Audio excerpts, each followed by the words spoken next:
جب ایک ماں نے اپنے بچے کو بلانے کے لیے کہا کہ لو بیٹا چیز کھجور دیتی ہوں، تو حضور نے فرمایا تیرے پاس کھجور ہے؟ عرض کی حضور ہے۔ فرمایا اگر تو کھجور نہ رکھتی تو نے جھوٹ بولا تھا۔ یعنی جو دین آپ کو چھوٹے بچے سے بھی سچ بولنے کا درس دیتا ہے، چھوٹے بچے سے بھی، ایک چھوٹے بچے کے ساتھ بھی آپ کلام کریں تو سچی بات کریں، تاکہ وہ بچہ عدم اعتماد کا شکار نہ ہو، وہ آپ کے بارے میں یہ گمان کرے کہ یہاں سے مجھے جو بات ملے گی بالکل خیر کی ملے گی۔ بات چونکہ زیادہ کرنی نہیں، عصر کا وقت بھی قریب ہے، اور چونکہ بہت سارے بزرگ یہاں بیٹھے ہیں، اتنی دیر مشائخ کو بٹھانا بہتر نہیں ہوتا۔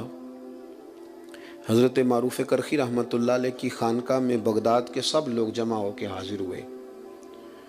عرض کی حضور بارش نہیں ہو رہی، مہینوں بیت گئے، جانور بھی بھوکے ہیں، پیاسے ہیں، فصلیں بھی ہماری پریشانی کا شکار ہیں، آپ مہربانی فرمائیں، دعا کر دیں۔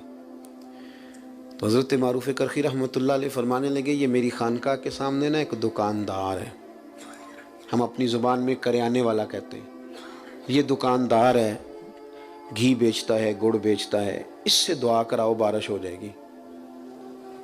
یہ نا دکاندار سے، اللہ اکبر۔ تو اب سارے اس کو جانتے تھے، وہ ان کے علاقے کا تھا، کہ حضرت جی اس سے دعا کرائیں۔ فرمایا تمہیں کہا ہے نا کراؤ بارش ہو جائے گی۔ لوگ جمع ہو کے چلے گئے، اس سے جا کے کہا میاں دعا کر دو بارش کے لیے۔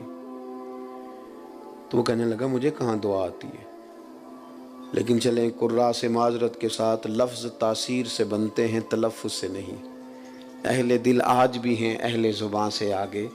کہا جناب دعا کر دیں۔ کہا مجھے کہاں دعا آتی ہے، حضرت سے کراؤ۔ کہنے لگے انہوں نے بھیجا ہے۔ کہا شیخ نے بھیجا ہے تو کر دیتے ہیں۔ ہاتھ اٹھائے، سادہ آدمی، سادے جملے۔ کہنے لگا اللہ تیرے بندے آئے ہیں اور تیرے بندے نے بھیجے، بارش کے متلاشی ہوگی کہ قبولیت اس کی دعاؤں کی اتنی قریب ہے کہ وہ کشکول طلب پورا پھیلاتا بھی نہیں کہ رحمت برستی ہے۔ حضور کوئی بات۔ تو حضرت معروف کرخی کی بوڑھی آنکھیں چمکدار ہوئیں، چند آنسو قطرے بن کے ٹپکے، فرمانے لگے 35 سال ہو گئے میرے سامنے دکان کرتے، غریب کا غریب رہ گیا، لیکن اس نے گاہکوں کے ساتھ سچ بولا ہے، اس نے سودا پورا تولا ہے، اس نے اللہ کے بندوں کو لوٹا نہیں۔ وہ جو 35 سال رب کی بات مانے نا، وہ جب ہاتھ اٹھا دے تو رب بھی مان لیا کرتا ہے۔ بس اتنی بات ہے، اس نے 35 سال دیانتداری سے وقت گزارا، اس کا دل صاف رہا، اس نے صفائی کے ساتھ ڈیوٹی کری۔ اب وہ جب ہاتھ پھیلاتا ہے تو مالک بھی قبول کر لیتا۔ وہ میرے بھائی اگر طبیعتیں اس طرح کی ہوں، لہجے اس طرح کے ہوں کہ ہم نہ بہت زیادہ پھیلنے کی بجائے محدود ہوں، لیکن سچے ہوں، کھرے ہوں، دیانت والے ہوں۔ تاریخ ہمیں بتاتی ہے کہ حضرت اسماء بنت ابی بکر صدیق رضی اللہ تعالیٰ عنہ جب چلے گئے نا محبوب کریم علیہ السلام سیدنا صدیق اکبر کو لے کر غار ثور میں، تو ابو جہل کچھ لوگوں کو لے کے ان کے دروازے آیا، شور کیا اس نے۔ جناب اسماء فرماتی ہیں میرا گھر وہ تھا کہ کبھی کسی نے نظر اٹھا کے نہیں دیکھا تھا، میں سردار کی بیٹی تھی، طاقت نہیں تھی کسی کی۔ اس نے شور کیا تو میں پردہ اوڑھے باہر نکلی۔ کہنے لگا کہاں گئے تیرے والد؟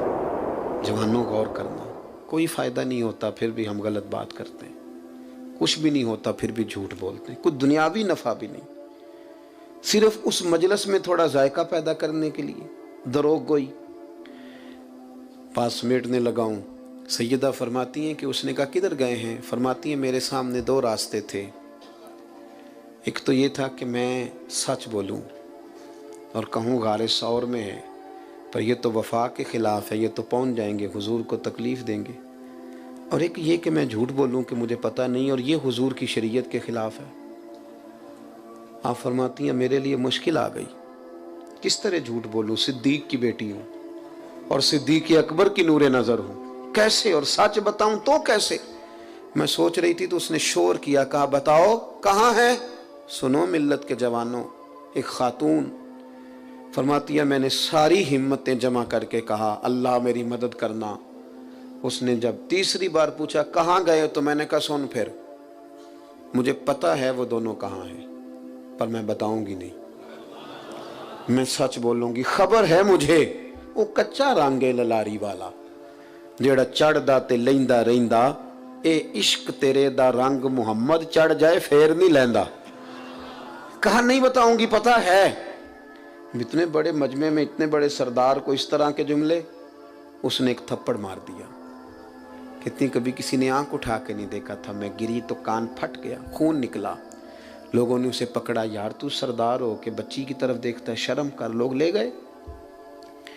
فرماتی ہیں اسی طرح میں نے کان لپیٹے۔ آج جو حاجی گارے 100 پہ جاتے ہیں وہ بعد میں آ کے میری طرح ڈینگے مارتے ہیں کہ ہم ہو آئے، ہم چلے گئے تھے، حالانکہ راستہ بن گیا، راستے میں کئی جگہ بیٹھنے کا بندوبست ہے، لیکن اس وقت جانا اور رات کو جانا اور اتنی مشکل سے جانا۔ فرماتی ہیں میں کھانا پکا کے اسی طرح لے گئی، اور میرا وجود، میرا کان زخمی تھا۔ جب میرا چہرہ پردے میں لپٹا ہوا دیکھا تو میرے والد پریشان ہوئے، بیٹے کیا ہے؟ میں نے کہا کچھ نہیں، کھانا کھائیے۔ اور جب وہاں انداز اور طرح کا ہو گیا، پریشانی بڑی، تو محبوب بولے کہ اسماء بتاتی کیوں نہیں؟ کہتی ہیں میں نے وہ کپڑا ہٹایا تو خون پھر بہنے لگا۔